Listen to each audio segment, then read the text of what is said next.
Bello. Bello. C'est plus cher. Il est au château. Oui. Eh oui. Alors, C'est la ça, le façon mois. de procéder, on va commencer par présenter le budget comme tel par rapport aux faits saillants et les principaux chiffres. Après quoi, on procédera à l'ouverture et la session en bonne et due forme. Et puis, je ferai la lecture du procès-verbal, tout ça, mais ça va être en quelque sorte pour entérimer les chiffres qu'on va vous avoir présentés. Après la session spéciale sur le budget, il va y avoir une autre session spéciale parce qu'on n'a pas deux autres meetings, tout ça, pour faire l'approbation de résolutions qui ont rapport au budget aussi, comme les augmentations de salaire, des choses comme ça.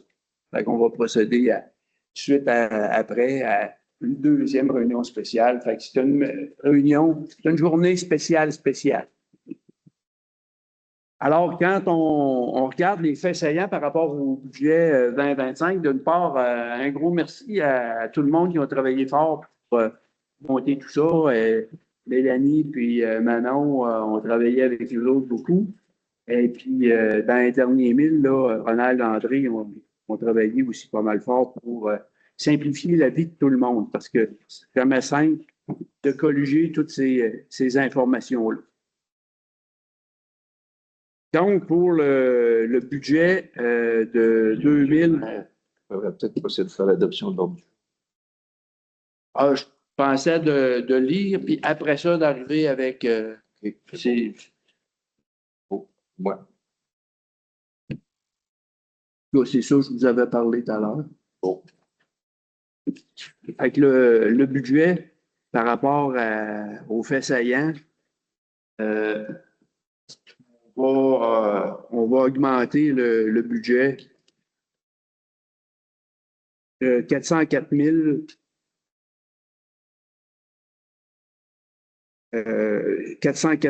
055 $. Ce qui va avoir le plus influencé, c'est l'augmentation des codes-parts à la MRC. Alors, l'augmentation des codes-parts à la MRC est de l'ordre de 7,4 %, alors que c'est plus élevé que ce que nous autres, on va avoir comme augmentation. Quand je vous parle souvent du RFU, du régime foncier uniformisé, l'impact que ça a pour Saint-Michel, l'augmentation du budget à la MRC pour 2025, il est de 5 %. L'augmentation des codes-parts pour Saint-Michel par rapport à ce budget-là, il est de 7,4 %. Parce que nos maisons valent plus cher, on paye plus que les maisons, par exemple, qui sont dans le Haut-de-Bellechasse, qui valent moins cher. À la fin de la journée, ça donne 5 %, mais il y en a qui vont payer 3 % d'augmentation, alors que Saint-Michel est à 7,4 %. C'est un effet direct du régime foncier uniformisé. Ça se traduit là-dedans. On maintient le rythme des investissements dans le courant de l'année, les améliorations qui sont faites sur plusieurs infrastructures. On parle souvent de la tech. Il faut aller maximiser l'amélioration de nos infrastructures, que ce soit routière. La plupart du temps, c'est de la voirie. On va chercher le maximum d'argent qu'il y a là-dedans. C'est 50 % de subvention. Alors, on va continuer de maintenir ce rythme-là sans augmenter la dette. Alors, on fait tout ça là, à partir soit des surplus accumulés ou du budget courant de l'année. Donc, il n'y a pas de dettes supplémentaires qui vont venir, même si on continue nos investissements dans les infrastructures. Au niveau des hausses de taxes, alors, pour ce qui est des hausses de taxes, telles qu'on voit ici, pour le non desservi, ça va être 2,48 %, alors que pour les propriétés desservies, c'est 1,6 %. Et au global, ça va donner 1,92 %. Le détail du calcul, puis pourquoi, on va le voir plus loin dans la présentation. Pourquoi c'est plus élevé pour les non desservis que pour le desservi.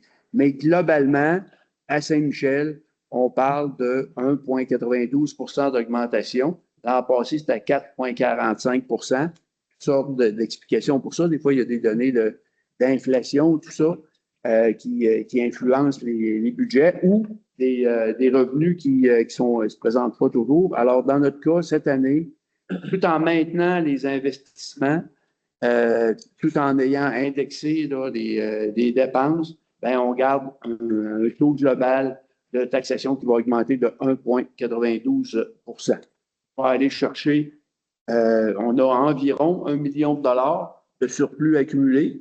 Alors, on va aller chercher 442 000 dollars. Tout ça est conditionnel à la réalisation de travaux subventionnés qui ont rapport au presbytère. On a 360 000 de subvention. Il faut qu'il soit accoté par un montant égal de la municipalité. Alors, ça veut dire qu'on a une petite banque de 720 000 pour les travaux du presbytère, sans augmenter des taxes à partir de l'argent qu'on a déjà et des subventions qu'on a été chercher, qu'on a déjà. Là. 360 000, c'est pas, ça s'en vient où on a fait la demande. C'est des choses qui sont déjà acceptées et puis pour lesquelles ben, il y a des travaux, notamment là, à l'extérieur, qui devraient commencer au printemps. Alors, pour le budget, si on va là, un petit peu plus dans le détail du sommaire des revenus, ben, il va y avoir les taxes mutuelles qui vont amener 85 000 $. Il va y avoir les paiements tenant lieu de taxes, 27 000 $. Autres revenus de sources locales, 40 000 $ et des transferts et subventions. Là, je vous ai parlé des écarts. Ce que j'ai donné, c'est les écarts par rapport à l'année précédente. 250 000 $ de transferts de subventions de plus que l'année précédente. Alors, ça nous donne un budget global de 4 995 784. C'est 404 000 de plus que l'an passé. Budgets municipaux, dans leur variante, c'est toujours un peu trompeur. C'est pas comme une entreprise où tu dis, bon, ben, on va vendre davantage. C'est le niveau de subvention qu'on reçoit influence beaucoup le budget, puis le budget global. Alors l'année où on va entreprendre les travaux pour l'usine d'épuration des eaux, le budget va pratiquement doubler parce qu'on va avoir reçu un gros montant de subventions avec une grosse dépense à faire aussi. Fait que c'est toujours un petit peu trompeur de comparer une année à l'autre par rapport au budget là, des revenus et dépenses parce que il y a une corrélation très forte avec le niveau des subventions qu'on obtient. Alors, cette année, ben, on parle de la tech, on parle c'est 330 000 environ qu'on a mis là-dedans, les travaux de la tech, mais je viens de vous parler du 360 000 pour le presbytère. Alors, c'est toutes des choses, c'est des gros montants qui influencent le budget, mais c'est à côté à des subventions. Si on va au niveau des dépenses, on a les principaux regroupements budgétaires qui sont listés dans la présentation qu'on vous fait. Alors, je vais parler là, des principaux écarts. Au niveau de l'administration générale, bon, on voit un écart de 26 000 $, c'est 3,85 d'augmentation. Cette année, c'est pas qu'on est parti en peur avec les salaires, mais c'est les élections. Donc, on fait des réserves annuellement pour les élections, mais il va y avoir une sortie de fonds pour les élections à l'automne. Fait que ça, il y a un 17 000 $ qui influence, là. Quand on regarde l'écart de 26 000, là, il y en a une grande partie qui vient de là. Et il y a nos redevances à la MRC. Je fais souvent de la publicité pour la MRC, mais je ne me gêne pas pour le dire parce que ça coûte cher et on n'est pas toujours satisfait. Il y a des choses qui se font très bien, mais il y a des choses qui sont parfois un peu décevantes, on va le dire de même. Alors, il y a une partie dans nos codes-parts, l'ordre de 23 000 $ qui sont des augmentations là, de codes-parts à la MRC. le deuxième point qui est la sécurité publique, ben, l'augmentation, l'écart de 96 000 vient de certains éléments comme on a procédé à l'embauche de nouveaux pompiers. Alors, lorsqu'on les embauche, ben, il y a des programmes de formation qui viennent avec ça. Il y a aussi de l'achat d'équipements. On le dit souvent, mais c'est jamais cheap, l'équipement pour les services d'incendie. Alors, on a au moins 3 ou 4 nouveaux pompiers à former, donc à habiller, tout ça. Donc, ça augmente les dépenses de ce côté-là. Puis, on a des formations qui s'en viennent pour ces gens-là, mais il y en a d'autres qui vont soit être réalisées en 2024 ou en 2025 pour les espaces clos. Vous vous souvenez peut-être de la résolution qu'on a passée pour ça là, il y a 1 ou 2 mois. Il va y avoir aussi des appareils de communication à changer. Les appareils de communication, c'est à coût de 20 000 Fait que ça, c'est une des choses qui explique là, les écarts de budget. L'autre chose aussi au niveau entretien et réparation, ben, ça coûte beaucoup moins cher de bien entretenir ces appareils-là, les camions puis les appareils spécialisés, que de procéder à l'achat de nouveaux camions. L'achat d'un nouveau camion, là, on part de 700 000 en montant.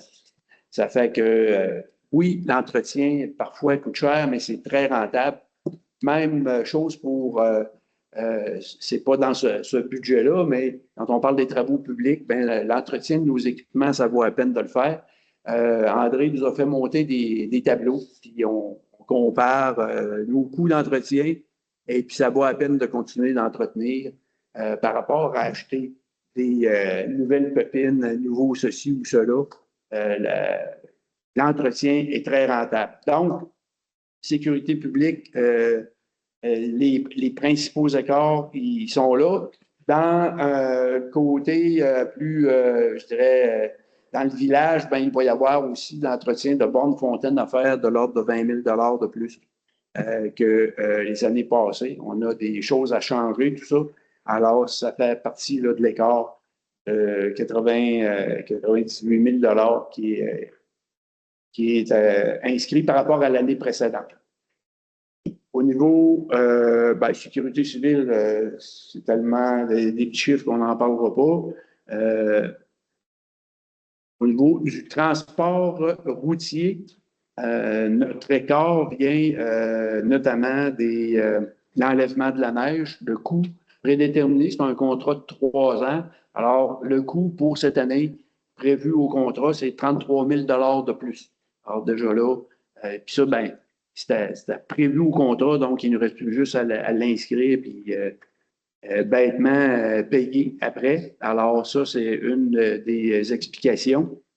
Dans les redevances à la MRC, tout ce qui est transport adapté et transport de groupe, ça a doublé. Alors, la redevance est augmentée d'autant. On parle d'une vingtaine de milliers de dollars qui sont aussi là-dedans. Et la facture a carrément doublé, et des fois même un peu plus, pour le transport adapté, qui est un service à la grandeur de la MRC, puis le transport collectif.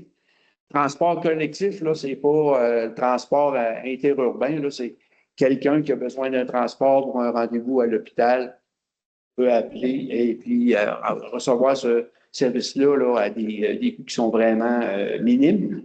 Ben, comme le reste, là, au niveau du transport, ça a beaucoup augmenté. C'est la principale raison des écarts là-dessus. Au niveau de l'hygiène du milieu, les écarts, cette année, ben, on va faire des investissements. Il y a des choses pour lesquelles on a des subventions, mais d'autres moins. On va avoir un plan environnemental. On va avoir aussi un plan de lutte pour les plantes envahissantes. Ça fait qu'on parle d'une vingtaine de mille de dollars là-dedans. Ensuite de ça, il y a des travaux qui vont être faits à l'usine d'eau potable pour environ 22 000 de plus. Là, je vous donne toujours les écarts. Là. Fait qu'on a des travaux à faire là. Julien nous a fait la présentation là-dessus. Et puis, comme il fait un très bon travail et que ça coûte beaucoup moins cher d'entretenir ça là que de tout changer parce que il y a de la corrosion ou d'autres problèmes qu'on a laissés aller. Alors, Julien fait un excellent travail là-dessus. Bien, on va mettre un petit peu plus d'argent cette année pour justement certains entretiens et des réparations à l'usine de traitement de l'eau. Le point aménagement, urbanisme et développement, ben là, on se trouve à abandonner le service de la MRC. On vous en a parlé, comment est-ce qu'on était insatisfait du service d'inspection de la MRC. C'est fait, les résolutions sont passées, l'entente avec la MRC est conclue. On va travailler avec Beaumont et Saint-Vallier, donc on va partager 2 ressources. Mais il faut prévoir quand même, là, on s'est padé un peu. Au cas où on ne trouverait pas la personne aussi rapidement qu'on voudrait, ben à ce moment-là, il va falloir utiliser une firme extérieure, Urbatec. On est en début d'année, c'est pas là qui sont les plus gros volumes, mais on n'a pas pris de chance. Là, on a mis quand même un petit peu plus d'argent pour être sûr de ne pas avoir de mauvaises surprises là-dessus. Mais ça explique là, l'ordre de 12 à 17 000 là, l'écart qui est dans cette portion-là du budget. Janvier, là. Oui, janvier. Loisirs et culture, au niveau loisirs et culture, ben, dans notre écart de budget, à chaque année, on a un écart qui vient du camp de jour. Cette année, étrangement, il va y avoir 10 000 de plus de prévu au budget, mais on est confiant que le budget ne sera pas dépassé parce que la réalité des choses pour 2024, c'est 80 000 que ça a coûté alors qu'on avait budgété beaucoup moins. Un peu victime de notre popularité. Il y a beaucoup d'inscriptions, mais avec Mélanie, qui est très, très habituée, Mélanie Moreau, notre nouvelle technicienne, qui est très habituée dans la gestion de ce type d'organisation-là, ben avec 10 000 de plus, on devrait, somme toute, sauver 10 000 par rapport au coût réel de 2024. Alors, elle a une belle expertise là-dedans. Fait qu'on augmente le budget, mais ça devrait coller davantage avec la réalité. On va avoir aussi des réparations qu'on va faire sur l'édifice de la bibliothèque. Et puis, c'est les galeries, notamment, qu'on va avoir à changer parce que là, ils sont dans un état de décrépitude assez avancé. Alors ça, on va devoir faire des grosses réparations là-dessus. Comme le bâtiment va être bientôt à vendre, ben ça, c'est quelque chose qui est récupérable. C'est pas une dépense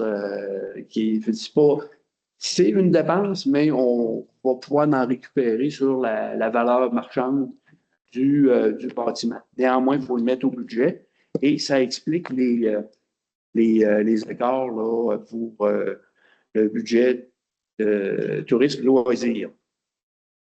Pour ce qui est du reste, il y a beaucoup d'écriture comptable quand on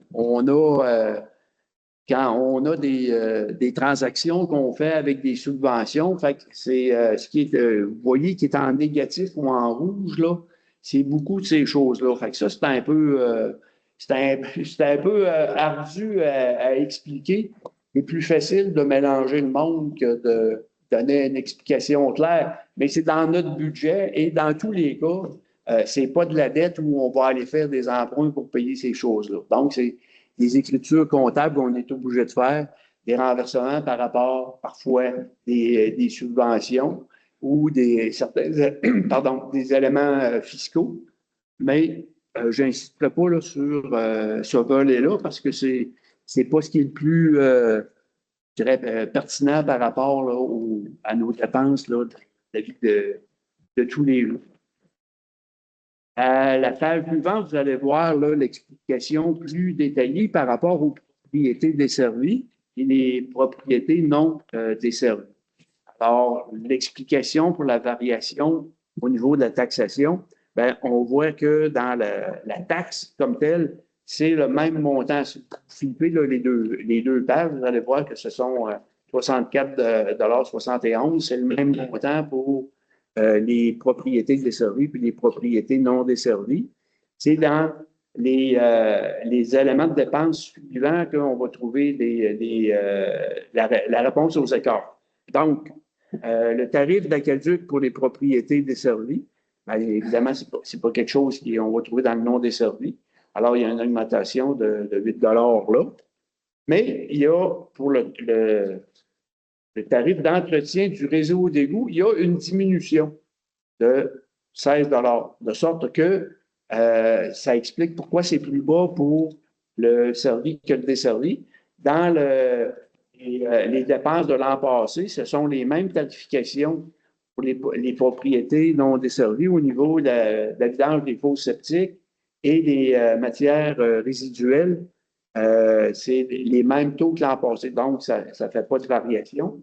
Mais globalement, à la fin de la journée, ça fait que c'est 2,48 64,71 pour les propriétés non desservies, alors que pour les propriétés desservies, ça fait 56,71, donc 1,63 Globalement, c'est de l'ordre de 2 tiers desservis, 1 tiers non desservis. C'est ce qui fait que c'est à 1,92 lorsqu'on met tout le monde là, dans les ensemble, le total tout, pour l'ensemble de la municipalité, ça va donner une augmentation de 1,88. Ça, c'est les faits saillants par rapport aux dépenses pour 2025. Je vous ai parlé des subventions et des investissements qu'on va faire. C'est un plan triennal, mais dans la réalité des choses, on va être en élection à l'automne l'an prochain. Alors, on n'a pas passé des heures et des heures à analyser 2026 puis 2027. On s'attaque davantage là, à être plus précis pour 2025. Et là, on a un certain nombre de dépenses projetées. Il y a des choses là-dedans qui peuvent varier dans le courant de l'année, soit par l'obtention des programmes de subvention, soit parce qu'il y a d'autres priorités qui vont arriver ou qu'on va s'y prendre autrement pour atteindre notre résultat. Mais il y a les codes de couleur qui vous donnent de quelle manière c'est financé, ces choses-là. Puis là, je voudrais bien vous le lire, mais je suis pas incapable de lire les chiffres qu'il y a là-dessus. Je ne sais pas si, Ronald, toi, t'es vois-tu, t'es habitué avec ça? Oui, là. Pour les, Donc, on va y aller avec les expliquer, Oui, ouais. il y a pas de En même temps, ben, je m'excuse, mais là, je suis incapable de lire les chiffres. Oui. Les codes de couleur font référence aux subventions, au financement, que ce soit emprunt, appropriation de surplus ou prévision au budget courant. Alors, pour la sécurité publique, on parle de l'achat d'une génératrice pour le centre communautaire, 82 000 Ça, c'est prévu au financement de la taxe sur l'essence, remboursée à 100 en 2025. Pour ce qui est de la sécurité publique, toujours, le camion citerne, on prévoit un remplacement en 2020, 1 million de dollars. Le montage financier est à venir parce que ça, il est trop tôt là, pour savoir quel type de subvention ou quel niveau de financement on pourra obtenir à ce moment-là. Ce sera le prochain conseil qui aura traité cette problématique. Transport routier, réfection, troisième rang Est, 4 584 500. Est-ce que je suis correct? Oui. 4 millions, oui, Oui, c'est correct. c'est bon. Si j'ai trop de problèmes, Manon, tu vas prendre la relève. On va s'acheter une paire de lunettes, on va mettre ça dans le budget, là, on va se passer ça. Au niveau là, du financement, bon, on retrouve au tableau, là, au tableau, on voit de la page de la façon que c'est financé. Réfection Poncho, troisième rang ouest et chemin des campings, 332 500. C'est ça. Études préliminaires pluviales, cœur du village, 40 000 financés à 100 par la taxe sur l'essence. Ça devait être fait, ça, en 2024.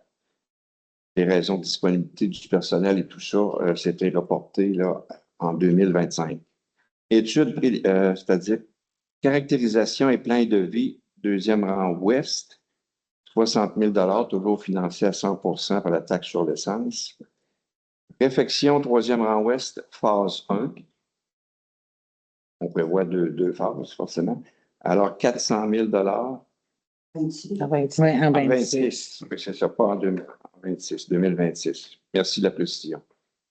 Réfection chemin du Gard, toujours en 2026, 440 500 $. Stationnement rue des Remparts, 75 000 en 2025. Et finalement, au niveau du transport, on a la sécurisation de l'avenue de la Durantaye, 10 000 $. À ce niveau-là, l'avenue de la Durantaye, on a eu une intervention d'un citoyen à une couple de reprises concernant le passage des véhicules lourds dans l'avenue de la Durantaye. Alors, avec cette intervention-là, ce qu'on vise, c'est d'intercepter ces transporteurs-là à l'intersection de la route 132 et de la route 281. C'est ce qui est visé là-dedans.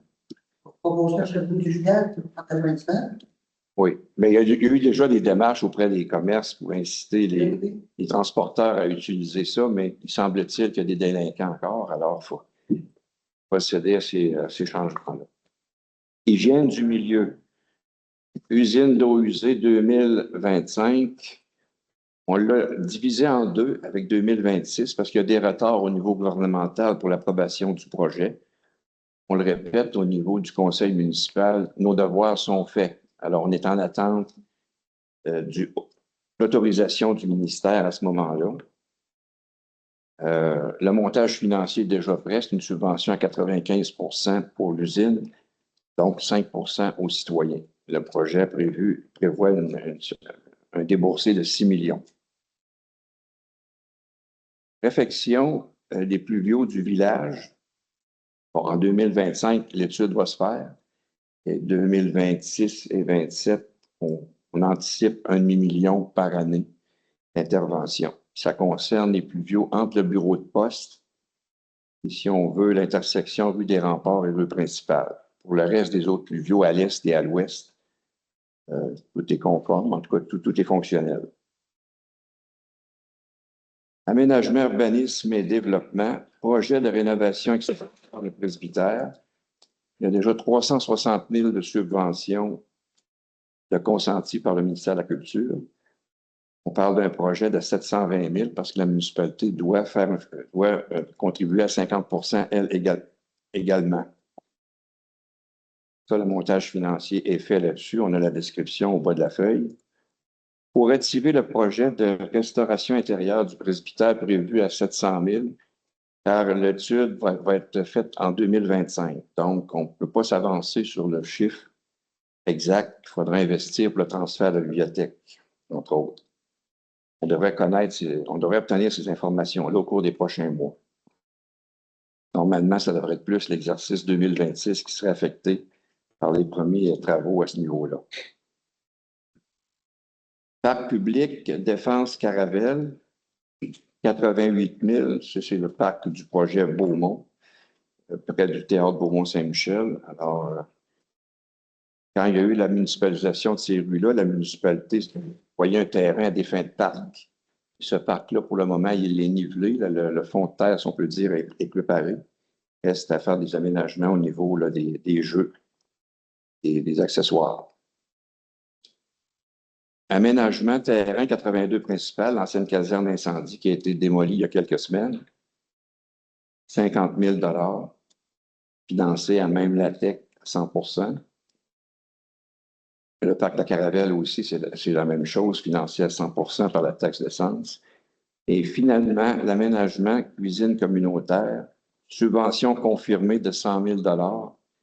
Et on prévoit des travaux de 100 000 également. Subvention à 100 % à ce niveau-là.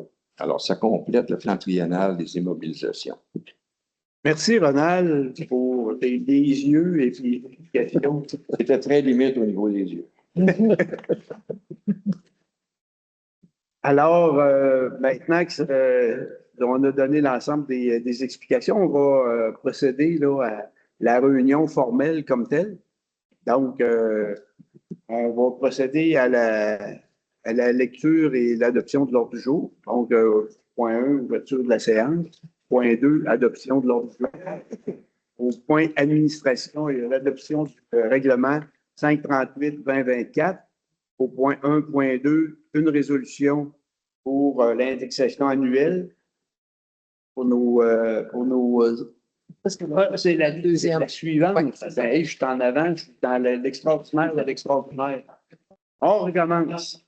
Alors, l'ouverture, c'est encore vrai. L'adoption de l'ordre du jour, c'est encore vrai. Et à l'administration générale, 1.1, l'adoption des prévisions budgétaires 2025 de la municipalité. 1.2 sera l'adoption du programme triennal que Ronald vient de nous expliquer. Après ça, il y aura la période de questions et la levée de la séance. Puis on procédera à l'autre que j'ai commencé à vous lire l'ordre du jour après. Alors, si j'ai quelqu'un qui propose l'ordre du jour. Rémi. Nathalie. Et approuvé par Rémi. Donc, point 1.1, adoption des prévisions budgétaires 2025 de la municipalité, considérant les dispositions contenues aux articles 954 et suivants du Code municipal, considérant que le Conseil municipal présente les prévisions budgétaires 2025 de la municipalité, considérant le descriptif des revenus et dépenses dont on vous a fait la lecture et donné quelques explications. En conséquence, il est proposé, appuyé et résolu que les prévisions budgétaires de la municipalité de Saint-Michel-de-Bellechasse pour l'exercice financier se terminant le 31 décembre 2025 soient adoptées telles que présentées précédemment. Et c'est proposé par Ronald. Ronald et c'est appuyé par André. 1.2, adoption du programme triennal 2025, 26, 27, immobilisation de la municipalité. Donc, considérant que l'article 956 du Code municipal du Québec prévoit l'adoption par les municipalités d'un programme triennal des immobilisations pour les 3 exercices financiers subséquents. Considérant que le Conseil municipal a présenté le plan triennal des immobilisations pour les projets d'investissement 2025, 26, 27 de la municipalité. En conséquence, il est proposé et appuyé et résolu que la municipalité de Saint-Michel-de-Bellechasse adopte son programme triennal d'immobilisation pour les exercices financiers 2025, 2026, 2027. Et c'est proposé par Rémi. Et c'est appuyé Nathalie. par Nathalie. Ça nous amène donc à la période des questions. Oui. Oui, ça va être ici. C'est le 100 000 que Ronald a parlé tout à l'heure. Il avait parlé d'investissement de 100 000 sur le presbytère à l'intérieur. Ça veut dire que la bibliothèque, dans un peu de temps, elle va déménager. C'est que l'étude va servir précisément à nous donner c'est quoi les tenants et aboutissants pour la mise aux normes. Donc, on dit, pour mettre le bâtiment aux normes, qu'est-ce que ça coûte? Pour, par exemple, s'ils disent, vous pouvez y aller sans avoir des gicleurs. Vous devez avoir des gicleurs. Des choses comme ça. Donc, avant de faire un déménagement, il faut savoir qu'est-ce que ça prend pour être aux normes. De là, on va arriver après ça avec un plan de match sur qu'est-ce qu'on fait quand exactement. C'est ça. C'est ça. Portance, pour les mises aux normes. Bon, s'ils disent qu'il faut profiter les marches pour que ça soit un pied plus large.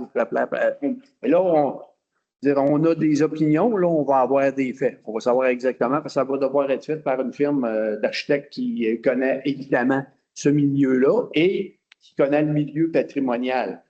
À être aux normes, mais sans enlever le cachet du bâtiment qu'on a. C'est l'étude qui s'en vient. D'autres questions, des précisions? Je propose la levée. Alors, Nathalie propose la levée de l'Assemblée. Puis entre les deux, je vais le faire. Ça veut dire qu'on va avoir fini l'autre réunion. Proposé par Nathalie. Secondé. Il n'y a pas. Je pense qu'on va fermer la séance là-dessus. On va fermer. Pardon? La suivante, c'est ça, j'en ai parti une autre. C'est vite d'avoir séparé. Oui, je pense que oui. Moi aussi, je trouve que Benoît, tu vas nous rejoindre dans l'autre. Oui, tout à fait. Je vous quitte et je reviens. Ah, non,